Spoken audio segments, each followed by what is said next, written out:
Latest updates ఎప్పటికప్పుడు పొందడానికి big TV WhatsApp channel follow అవ్వండి. లింక్ డిస్క్రిప్షన్లో ఉంది. Hi hello welcome to big TV. నేను మీ గౌతమి. బలగం ఎంత సూపర్ హిట్ అయిందో మన అందరికీ తెలుసు. మరి వేణు గారి దగ్గర నుంచి మళ్ళీ కొత్త ప్రాజెక్ట్ ఎప్పుడెప్పుడు రాబోతుందో అని వెయిట్ చేస్తున్న తరుణంలోని అలా వచ్చి రానట్టు ఒకటైతే రావడం జరిగింది. మరి ఈ మూవీ పైన కూడా ప్రేక్షకులు చాలా ఎక్స్పెక్టేషన్స్ పెట్టుకున్నారు. మరి ఎలా ఉండబోతుంది ఏంటి అన్న విషయాలు పూర్తిగా వేణు గారి మాటలో తెలుసుకుందాం. వేణు గారు బలగం క్రియేట్ చేసింది ఇప్పటికీ కూడా ఇంకా ఆ ఫ్లేవర్ అన్నది మర్చిపోలేకపోతున్నాం. నెక్స్ట్ వేణు గారు మీ మీద కూడా అంతే బర్డెన్ ఉంటుంది. బలగం అంటే ఇంకా దానికి మించి మీరు చేయాలి అన్న ప్రెషర్ మీ మీద ఉంటుంది. జనాల ఎక్స్పెక్టేషన్స్ కూడా ఆ విధంగా ఉంటుంది. సో ఎల్లమ్మ అని మీరు ఏదైతే పెట్టుకున్నారో ఎలా ఉండబోతుంది ఏంటి మూవీ పేరు చూస్తే మనకి గ్రామ దేవతల పేరు అంటే మొత్తం కూడా ఇది మీరు ఎట్లా తీసుకెళ్ళబోతున్నారు ఏంటి అన్న దానిపైన కొంచెం మాకు ఏమైనా రివీల్ చేస్తారా? అంటే దానికి ఎల్లమ్మ ఎలా ఉండబోతుందో నేను అయితే చెప్పలేనండి. డెఫినెట్లీ నాకైతే ముందు బలగం తర్వాత ఏం తీస్తున్నాడు అనే ప్రెషర్ చాలా ఉంది. ఇప్పుడు కొంచెం టైం అయిన తర్వాత ఆ ప్రెషర్ నాకు ఇప్పుడు బాధ్యతలాగా నేను ఫీల్ అవుతున్నాను బేసిక్. ఎందుకంటే నాకు అదృష్టవంతుని ఆ సినిమా నాకు హిట్ కాకుండా చాలామంది దగ్గర నుంచి ప్రేమ గౌరవం ఇచ్చింది. ఫస్ట్ ముందు ప్రేమించారు, దాని తర్వాత గౌరవిస్తున్నారు. దీన్ని మళ్ళీ నిలుపుకోవాలనే నేను ఇంత గ్యాప్ తీసుకుంది. అంటే ఇంకా డెఫినెట్లీ నన్ను ఎంత ఆశీర్వదించారో, మళ్ళీ దానికి నన్ను ఎంతగా ప్రేమించారో, ఆశీర్వదించారో, ఎంత గౌరవించారో దాన్ని మళ్ళీ దక్కించుకోవాలి, మళ్ళీ నిలబెట్టుకోవాలనే స్క్రిప్ట్ పైన నేను ఎక్కువ టైం తీసుకుంటున్నానండి. స్టిల్ ఫైనల్ డ్రాఫ్ట్ జరుగుతోంది.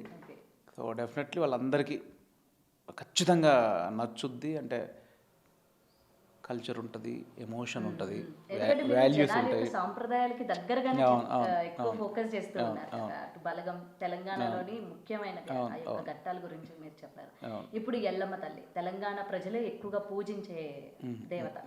అందుకని ఇది మొత్తం కూడా అంటే దీన్ని మళ్ళీ ఒక ప్రాంతం అంటే ప్రాజెక్ట్ గురించి ఎక్కువ నేను చెప్పదలుచుకోలేదు. కానీ మళ్ళీ ఎల్లమ్మ అంటే తెలంగాణ ప్రాంతమే కాదండి. అంటే నా ఉద్దేశం ఏంటంటే పోలేరమ్మ ఉంది, అంకాలమ్మ ఉంది, మాధుమాంబ అమ్మవారు ఉన్నారు, ఇంకెవరు ముత్యాలమ్మ ఉన్నారు, ఎల్లమ్మ ఉంది, పోషమ్మ ఉంది, మైసమ్మ ఉంది. అంటే ఎవరికైనా అమ్మవారు ఒక్కతే, పేర్లు మారుతాయి కానీ అమ్మవారు ఒక్కతే, శక్తి ఒక్కతే.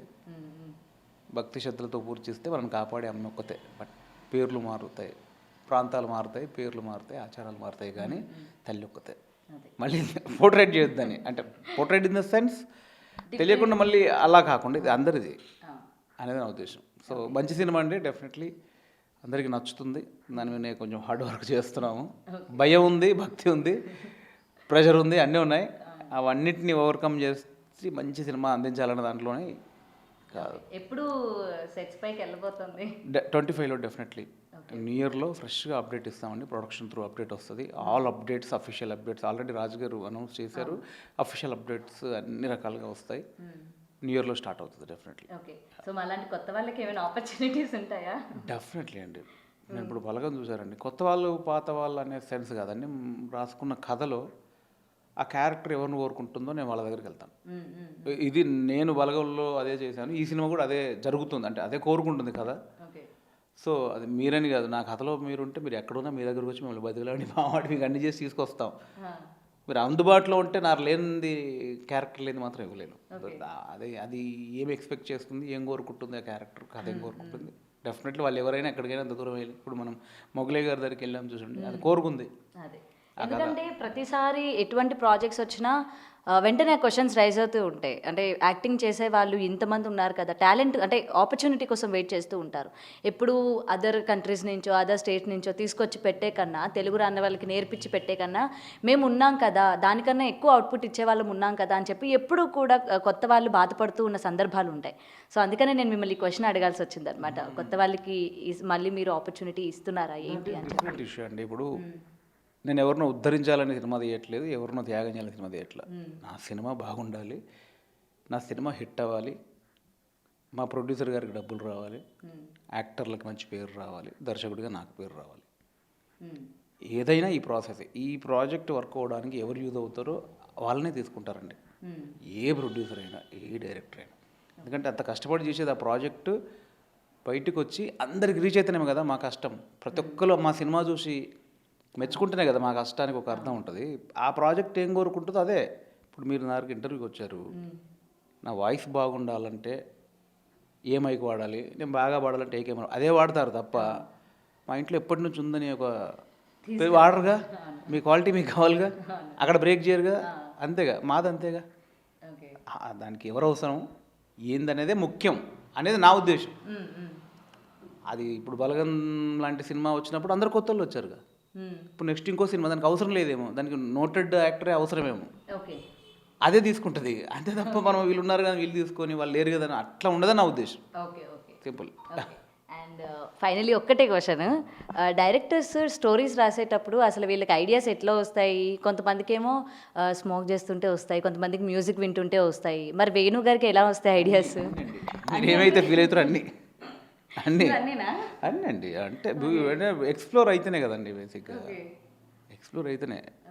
ఇప్పుడు స్మోకింగ్ చేసేటోళ్ళు స్మోకింగ్, మందు తాగితే మందు, ఒక్కొక్క మూడు ఉన్నప్పుడు ఒక్కొక్కటి వస్తుందండి. నేను సత్యపూసని ఏం చెప్పట్లే. అంటే మనం ఎక్కడో చోట స్టక్ అయినప్పుడు దాన్ని బ్రేక్ చేసి ఒక ఇది కావాలి. అది ఇప్పుడు మీలాంటి ఒక ఫ్రెండ్ ఉందనుకోండి, మీతో మాట్లాడితే నాకు ఐడియా వస్తుందేమో. లేకపోతే ఏకాంతంగా ఎక్కడో శూన్యంలో చూసుకుంటే సిగరెట్ కలిసి వస్తుందేమో. లేకపోతే మందు తాగితే ఒక అవుట్ ఆఫ్, అంటే సమ్టైమ్స్ ఎట్లుంటుంది, ఏదో రాస్తుంటాం మనం, అక్కడ మనకు అది క్లియర్ అవ్వదు ఆ సమస్య కథలో. ఇది ఆ ప్రాబ్లం ఉంది, ఇలా రాస్తే ఈ ప్రాబ్లం ఉంది, అలా రాస్తే ఆ ప్రాబ్లం ఉంది, ఇట్లా అది ఉంది, ఇది ఉంది ఇన్ని అనుకుంటున్నాం అనుకోండి, అక్కడే ఉంటాం. ఒకసారి 4 వేసాం అనుకోండి, అప్పుడు ఓపెన్ అయిపోద్ది. ఎందుకు ఇలా ఉండకూడదు, చేద్దామని ధైర్యం రావచ్చు. అంటే నేను ఇప్పుడే మొదలు పెట్టాను, నేను పెద్ద లెక్చర్ ఇస్తానేమో రైటింగ్ మీద, కానీ ఏదైనా రాసే ప్రాసెస్లో ఉన్నాం కాబట్టి మనకు ఆ బ్రేక్ చేయడానికి, ఆ సమస్యను క్లియర్ చేయడానికి ఏదైతే ఇంపాక్ట్, ఒక సీన్ రాస్తుంటే ఏది తట్టలేదు అనుకో, టీవీ చూస్తాం, లవ్ సీన్ చూస్తాం, దాని చుట్టూ ఏదో పడుతుంది. అందుకే ఆ సీన్ ఏం డిమాండ్ చేస్తే ఆ అంబియన్స్లో అందరు రాస్తారండి. అది కామన్, అది పెద్ద పెద్ద శ్రీ గారి దగ్గర నుంచి అంతే కదండి. వ్యాపకం ఉండాలి, ఉంటేనే దాన్ని బ్రేక్ చేసి అవుట్ ఆఫ్ స్కేల్కి వెళ్తేనే కొత్తది పుడుతుంది. అదే. Anyway thank you so much. అడిగిన క్వశ్చన్స్ అన్నిటికీ కూడా చాలా ఓపిక్గా ఆన్సర్స్ ఇచ్చారు. ఓకే. అండ్ మేమైతే చాలా ఈగర్గా వెయిట్ చేస్తున్నాం సార్, ఎలా ఉండిపోతుంది ప్రాజెక్టు, ఇంకెంత కొత్తగా తీసుకెళ్ళిపోతున్నారు ఏంటి అని చెప్పి. అంటే వేణు గారి పైన అంత నమ్మకాన్ని కలిగించేశారు మీరు ఆడియన్స్కి. సో మమ్మల్ని ఎక్కడ కూడా డిసప్పాయింట్ చేయరని అనుకుంటున్నాం. And all the best sir మీకు, మీ ప్రాజెక్ట్కి కూడా. Yeah sir. For more videos like this, subscribe Big TV channel.